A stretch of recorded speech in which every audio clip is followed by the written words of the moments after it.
Investigators began to unravel Michael Jackson's final hours. A timeline emerged. A timeline detailed in a search warrant affidavit. This is what investigators believe happened based on evidence and eyewitness accounts, including those of Jackson's personal physician, Dr. Conrad Murray. On the last night of his life, Jackson made his way through L.A. towards Beverly Hills. As he did, few really knew the dark secret the pop legend carried with him to 100 North Carrollwood Drive. Michael Jackson spent his final hours here at this rented mansion in L.A. According to the search warrant affidavit, his personal physician, Dr. Conrad Murray, told police it was a restless and ultimately a drug-fueled night, with Jackson, battling his chronic insomnia, allegedly pleading with Murray to give him a powerful and dangerous anesthetic called propofol. Randy Taraborelli is a Jackson biographer and lifelong confidant. I used to always say, and I still believe, that Michael would have paid $1 million for a good night's sleep. And that's not an exaggeration. He actually would have. Michael Jackson was plagued by insomnia for years. Journalist Jim Murray also spent years covering Jackson.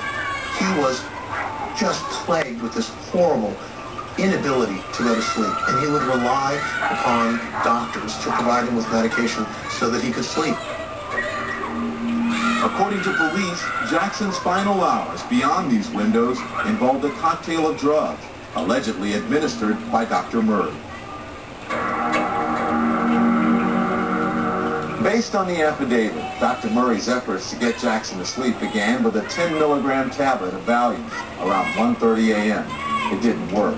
So according to the affidavit, Dr. Murray injected the singer with an anti-anxiety drug. By 3 a.m., however, Jackson was still awake, so Murray told police he tried another drug, a sedative. That didn't work either. What Jackson really wanted, according to Murray, was the anesthetic propofol. Murray told investigators that Jackson repeatedly asked for the drug that final night, but insisted he repeatedly denied the singer. Murray claims he was actually trying to wean Jackson off of propofol at the time, fearing he formed an addiction. Ed Chernoff is Murray's attorney. He doesn't have any specialized training in addiction recovery. That's true. Who else is addicted to a drug like propofol? There's no protocol for how to wean someone off a drug like that. The theory that Conrad Murray was trying to break Michael Jackson of a propofol addiction in the last hours of his life is kind of an interesting theory. There doesn't seem to be any doubt that Michael Jackson knew what drugs he wanted and when he wanted them. And Michael Jackson appeared to be able to get whatever he wanted, whenever he wanted. According to the affidavit, as dawn broke at 100 North Carrollwood Drive on June 25, 2009, Michael Jackson, still awake and restless, apparently wasn't taking no for an answer anymore when it came to propofol. Michael Jackson did not like to be told what to do. And that was a huge issue. And anybody who worked for Michael and knew Michael will tell you that this was a man who lived his life on his own terms. After hours of denying Jackson propofol, police investigators say Dr. Murray finally relented.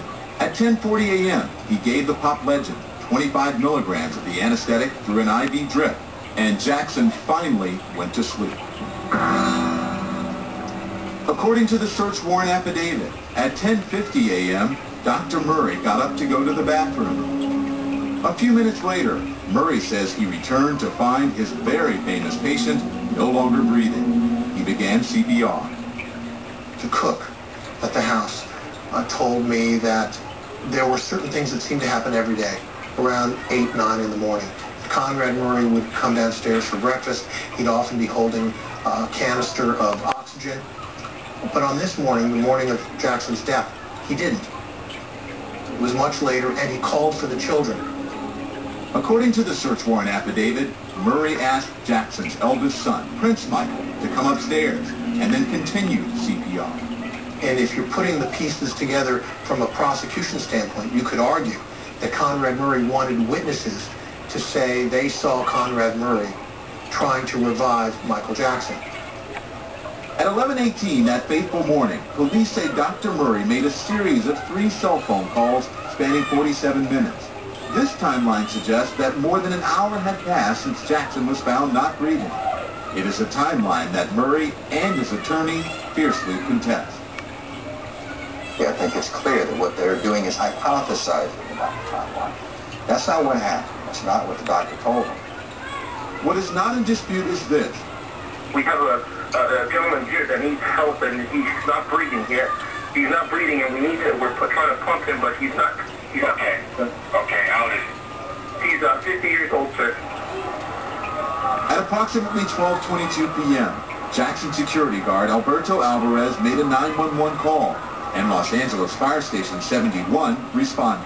When they got on scene, it's a large mansion not too far from here. Captain Steve Ruda is a spokesman for the LA Fire Department. They were directed to the patient, which was upstairs in the home, and they found their patient was Michael Jackson, later identified to us as Michael Jackson, pulseless and non-breathing. Pulseless, non-breathing means no heartbeat and no breaths. Conrad Murray was a doctor, and when paramedics came, it was within Conrad Murray's purview to call the death or not call the death. He did not call that death. He wanted it done at the hospital. So Jackson, with no heartbeat and not breathing, was taken to UCLA Medical Center along with Dr. Murray. Since he took on the responsibility at the scene, remember I told you that we have to ask the doctors, even though you're a doctor, do you take full responsibility for this patient? Or are you willing to take full responsibility? And he said he would. So he followed through and rode with the paramedics in the ambulance right behind me to just a short ride to UCLA. Michael Jackson was officially pronounced dead at 2:26 p.m., June 25th, 2009, by a doctor at UCLA. That's nearly 4 hours after Dr. Murray told investigators he'd noticed the singer was not breathing. Murray, according to the search warrant affidavit, refused to sign the death certificate. The Los Angeles coroner would rule Michael Jackson's death a homicide. The cause of death, acute propofol intoxication. Dr. Murray would later be charged with involuntary manslaughter. Coming up, accusations of a conspiracy. Are there others to blame for killing Michael Jackson? You think someone killed him? Oh, yeah. Do you know that? Oh, of course.